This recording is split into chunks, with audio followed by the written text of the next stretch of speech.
There's nothing worse than coming in and, you know, the minute you get in, you get a call, and you're kind of rushing around trying to get ready, and then that's just putting more time in between you and getting to the patient. So first thing really is just getting everything locked and cocked, ready to roll.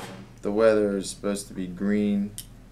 The winds are going to be around 16 knots gusting. The highest will be gusting at 25. So we'll plan on going to that eye lot. Well, basically every time before you, well actually as soon as you, whenever you come on duty, you pre-flight the aircraft. So you just look at all the major components, make sure all the oil levels are where they're supposed to be, make sure everything looks secure, you don't see any problems with any lines, chafing, anything looks loose or anything like that. And the mechanics actually do the same thing throughout the week. They actually do it daily on it. So when they're here, you get 2 pre-flights in the morning, and then when the pilot comes on duty at night, he also does a pre-flight.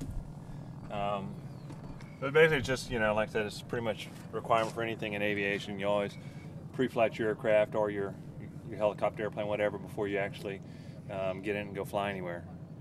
It's just, you're up there in the air and you just need to make sure that everything's the way it's supposed to be. A little bit different than getting in a car, but I mean, in reality, if you're going to take a trip in your car, you really do the same thing, or you should do the same thing. So I'm actually going to, we have some seals that are known to seep a little bit whenever the temperatures change. So I'm going to actually wipe down the oil or the deck. There's actually nothing wrong with that. It's just, seals. That's pretty normal. This is actually the inlets that go into the engine. We end up getting a lot of grass and stuff that we clean out that goes in this little catch compartment here. The engines actually pull the air straight from the top of the aircraft, so a lot of people think that this opening here is the engine inlets, but it's actually not. That's where our oil coolers are. So the inlets actually are between the 2 engines. It sucks it straight out from the top. Just air is usually a lot cleaner up there. You don't have to worry about FOD or foreign object damage here as much.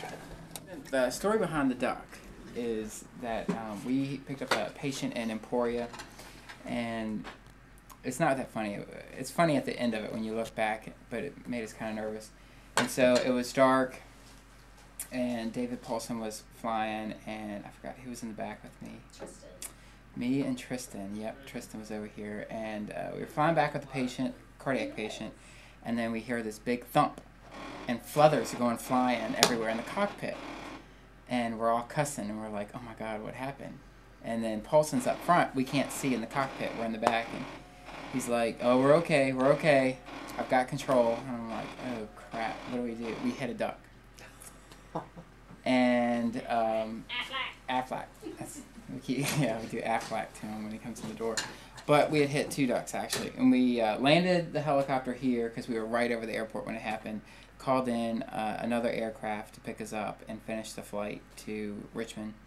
And then we pulled the aircraft in the hangar and found this duck's rear end sitting out of the helicopter. It impaled himself, 2 of them actually. One had impaled himself in the cowling above the engine, and a second one had impaled himself in the glass bubble under the pilot's feet. So we found duck parts for a day or so, and that's where the duck comes from. So every time we see something duck related, we got to bring it into work. First thing on my mind when I get here is what are the duties that I have to do for that morning or for that shift to get out of the way. So things like checking the aircraft out, getting all my equipment together in one place so that we're ready for a call, making sure that all the batteries are charged up on the things that we use, and making sure that we're prepared for the flight that's going to happen. So this is the drill. Dude, total technology. And what we would do I wanted is... to check that today. Well, check it. Here you go. Give it a broom. Listen to that. This is... Reminds me of the dentist office. That's 12 volts of power right there. Well, if we're unable to place an IV in somebody who's really, really sick, we have these special needles that actually attach to here. And we would drill a needle into your bone, most likely the bone of your leg. So that would be for folks that are really critically ill, and there's not another way that we can get access. So it's an effective way, and it's a newer thing that not a lot of folks, not everybody is doing.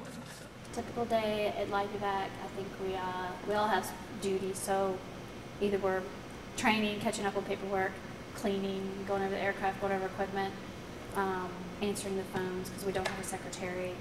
I do think it goes by fairly quick, even though we do 24 hours. We always have some type of role and stuff to do here. And we have to be a generalist about everything, from babies to OB to the elderly, and we have to know a little bit of everything. So we have to brush up. We can't be complacent on stuff that we can say, oh yeah, that's right. So we do have to train a lot. You know, I think on the instruction video, they all took straws. Yeah, when we got trained on it, we were all like, you know, all the guys on the videos are like, oh yeah, it's not bad. But come on, man, any needle going anywhere it's not supposed to, whether it goes into your arm or your forearm, it's gonna hurt. So. And it's a last-ditch therapy. I mean, if you can't get an IV access. We don't just walk up to folks that are, awake and need an IV and say, oh, we're going to try this on you. When we arrive in the morning, the expectation is that we will check our aircraft, make sure everything's in functioning order and adequately stocked. As a team, we have a brief and discuss any activities for the day, have a safety topic that will be discussed, and come up with a plan for how we'll approach the day. Different people have different roles, not only just a nurse paramedic, but also on a particular call, what are you going to do?